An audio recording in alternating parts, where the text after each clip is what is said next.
So today was a crazy day in the Microsoft world. Tons of brand new Surface products announced, some we've seen before, but more importantly, two new devices that have foldable screens. Something that we didn't think Microsoft would do until next year, but they decided to give us a sneak preview this year. The Surface Duo, which is an Android phone, and the Surface Neo, which is a Microsoft tablet running their brand new forked version of Windows 10 that just makes using a dual screen a little bit more comfortable. But there's also a brand new product that they also announced at this event that I think has a lot of importance to a lot of people. I'm talking about the Surface Pro X. This is a 2-in-1, similar to a Surface Pro 7, but it's significantly thinner, has better efficiency, and it has a lot of power per watt. Like 7 watts of power this thing runs at, but yet it's still able to outperform a Surface Pro 6. They've thinned out the bezels, especially if you compare it to a Surface Pro 7, so you have a lot more screen real estate to work with. This is 13 inches and more of like a 12-inch chassis, so very small, very light, about 1.86 pounds, 5.3 millimeters thin, so this is something you can literally put in your bag, not feel with it, and just go.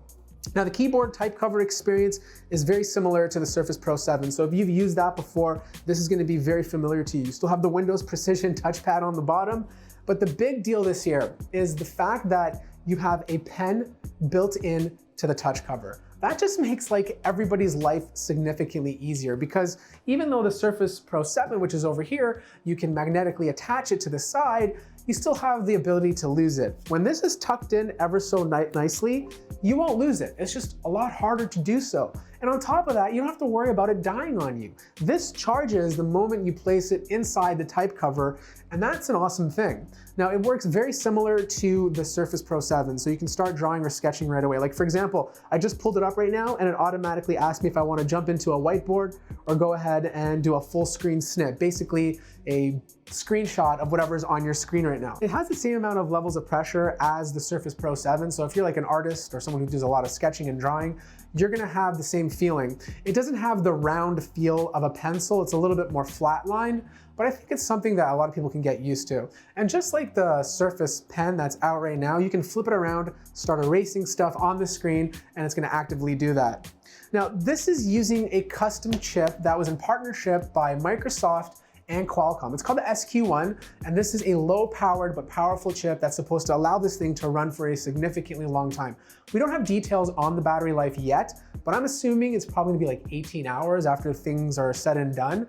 This is a 1920 by 2880 screen, so you still have that 3:2 aspect ratio to work with.